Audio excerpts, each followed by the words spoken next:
Maybe, though, what really happened today is that things have simply gotten too negative. BlackRock CEO Larry Fink, who writes an annual chairman's letter required reading for anyone in the markets, wrote some fateful words today. Quote, I hear it from nearly every client, nearly every leader, nearly every person I talk to. They're more anxious about the economy than any time in recent memory, end quote.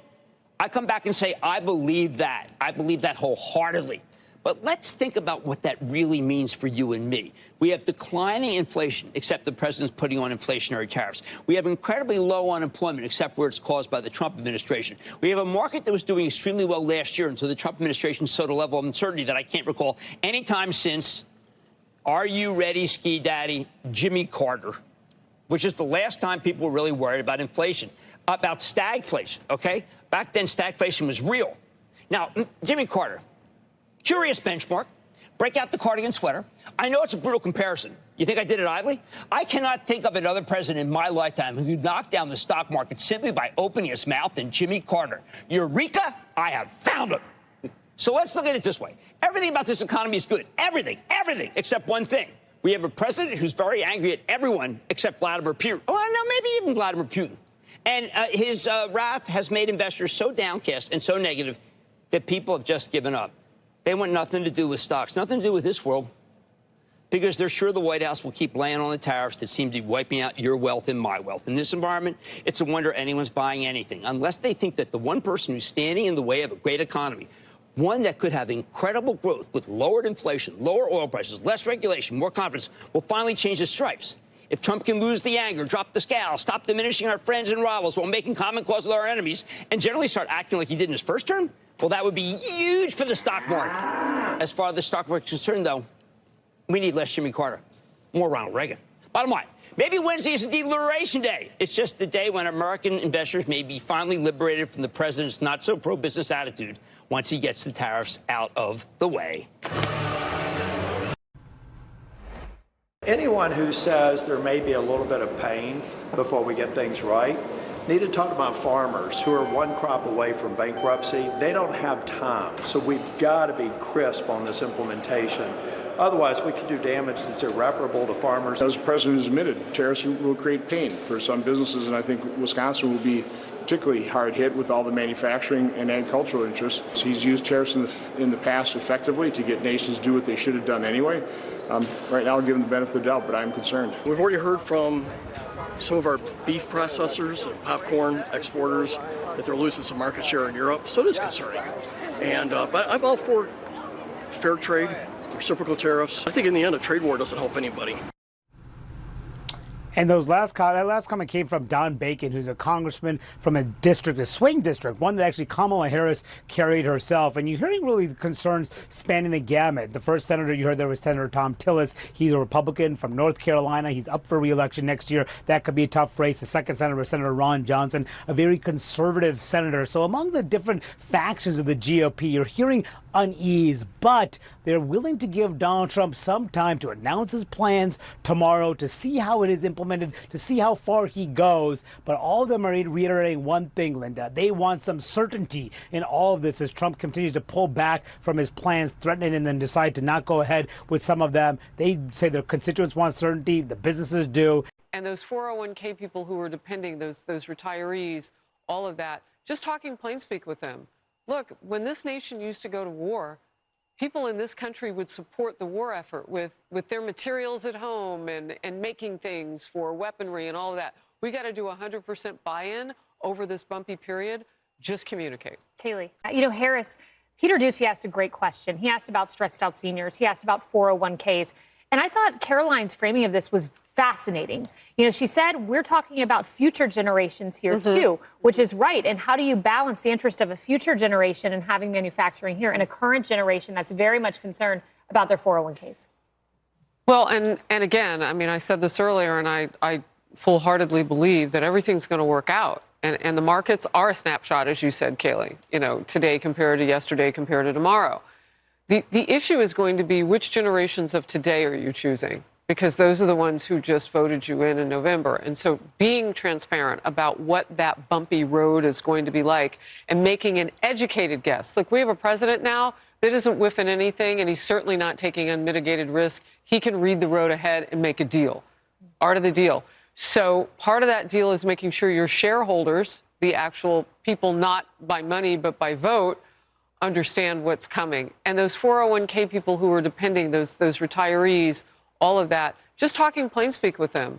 Look, when this nation used to go to war, people in this country would support the war effort with their materials at home and making things for weaponry and all of that. We got to do 100% buy-in over this bumpy period. Just communicate. Oh, right. Sure. Thanks, Carolyn. A few questions about this deportation case. First, I wanted to clarify something that you said to Jeff a few minutes ago. You said you'd seen evidence that this man was a convicted gang member. In what court was he convicted and for what? This individual was an MS-13 ringleader. This individual was also engaged in human trafficking.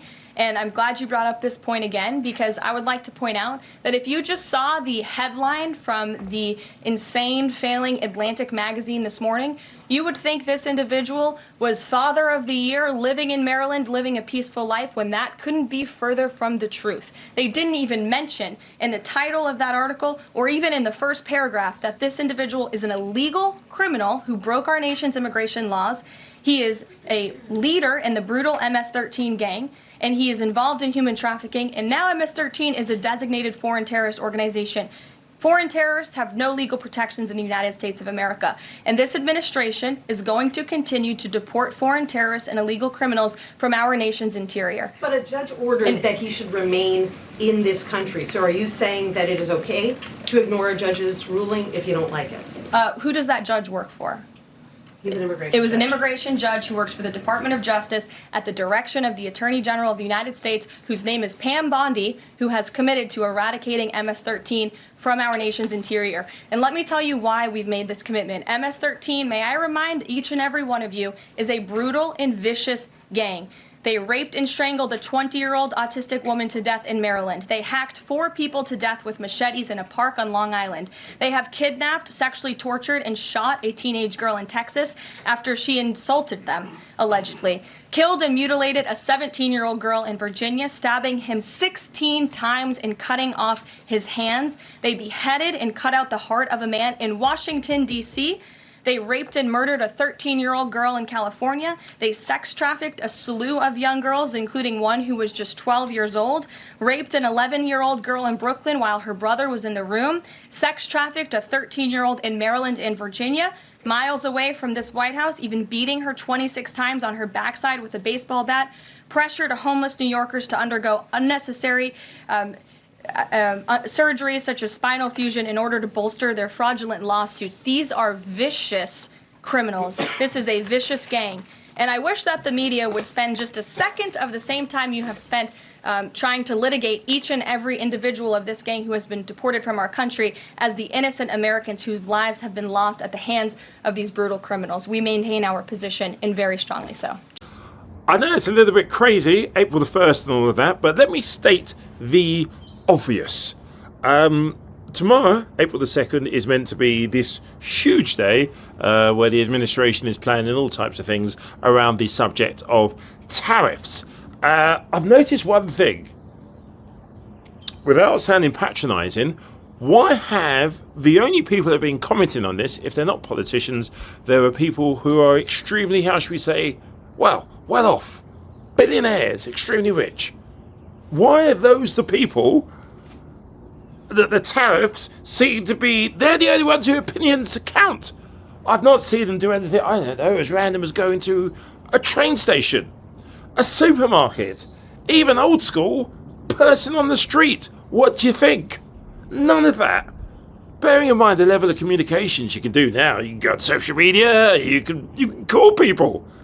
So it would appear that we're living in a two-dimension world where the tariffs are just like, well, they're not going to affect billionaires, basically, which is why you see people like Leary and the other guy, whose name I can't think of, Howard, whatever, who seems to have miraculously disappeared, to comment on it.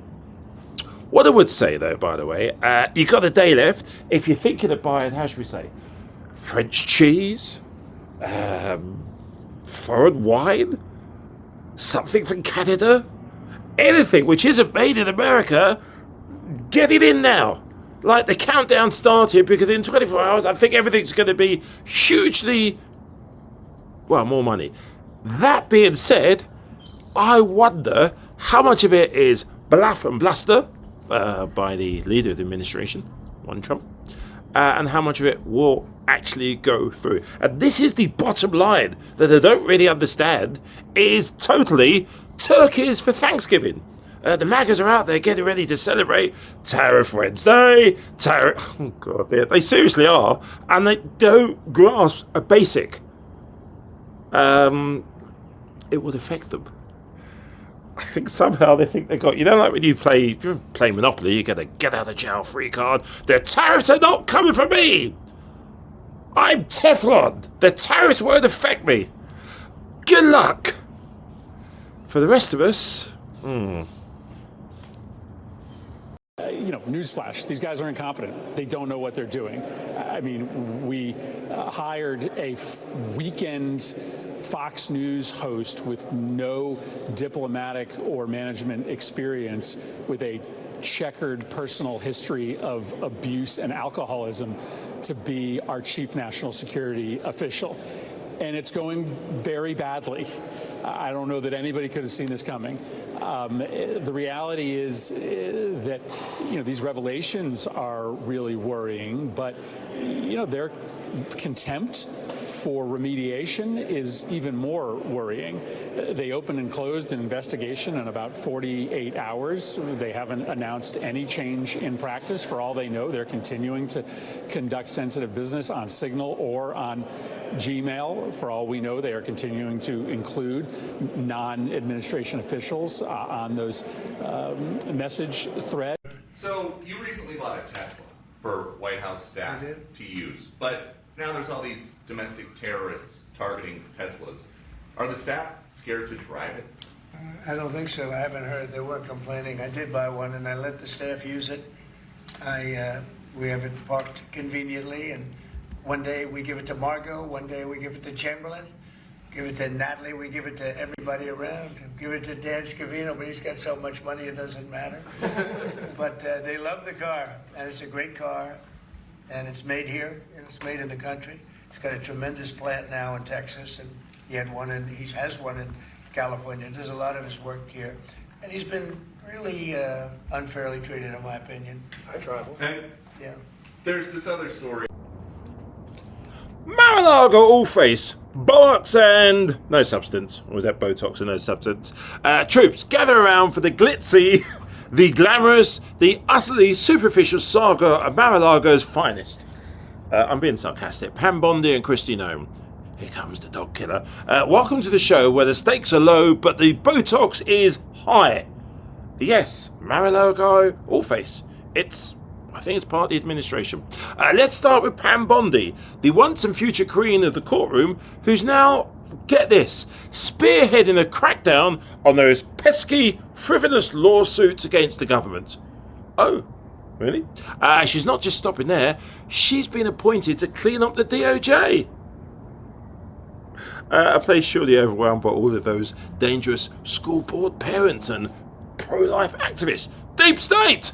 Under her watch, we're promised a return to justice for all, as long as all doesn't include anyone opposing the administration. Yeah, democracy. Is that on hold? Is that on pause? Then there's Kristi Noem, the dog killer herself, puppet killer, South Dakota's gift to Homeland Security, who's been busy. She auditioned to bring back Lara Croft or something, deploying the National Guard to tackle the grave threats at the border, because nothing says home security like a good display of military might against civilians looking for a better life. Be very careful, very topical. Noem's tenure promises to be as impactful as her previous policies, full of sound, fury, and signifying nothing but good old-fashioned political, let me dress up like... She just wants to be Lara Croft. Something like that. Oh, cosplaying. That's what Miss Noem does. Together, these two are storming the swamp and covering it in Botox. Oh, wait, they're not draining it. They're throwing lavish parties in it. At the exclusive Mar-a-Lago Club, because that's where they go every weekend, where the only real threats are bad press and worse appetizers. Food's pretty bad there. Bondi and Noem shine as the bells of the ball. They're not just in office to serve, they're here to dazzle, distract, and deliver absolute nothing of substance packaged together for Fox News. So what we can expect from this dynamic duo, because we've not seen anything worth seeing at the moment. More hard-hitting actions like sanctioning lawyers and terrorising the terrorised. Yeah, absolutely. Because in the world of Trumpian politics, if you're not making headlines, if you're not doing any level of distracting, you're not making waves, and let's be honest, when it comes to Bondi and Nome, just sounds so wrong, it's never about the policy, it's all about the publicity, wrapped up in Botox. So buckle up, folks. It's going to be a bumpy Botox ride filled with all the Mar-a-Lago all-face crew, where the only thing real is the silicone and the only genuine articles are the designer dresses. They're fake? Okay. In that reality show, the only thing you can trust is that nothing is as shallow as it seems. It's always shallower. But remember, in the race to the bottom, Bondi and Nome aren't just participants, they're leading the pack. Because when it comes to politics at Mar-a-Lago, it's not about how low you can go, it's about how low you can stoop and still wear Louboutins or something like that. Welcome to Bollocks and No Substance. We felt that we're living the American dream until one day in 2012, I know this personally with my dad. I feel for you, Ms. Spooner.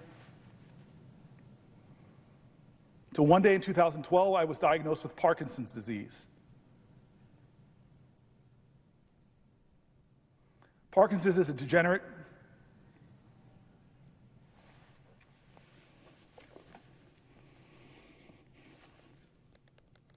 Parkinson's disease is a degenerative brain disease that progresses over time. Sorry, I'm thinking about my dad. It is unrelenting and affects motor and nerve processes. Loss of benefits will have a direct and daily effect on me and my family as we navigate the medical needs we will be facing. I will need progressive and comprehensive care as I age. I will need medication every single day of my life. And I will need the security of a generous society to care for me. Millions of others join me there.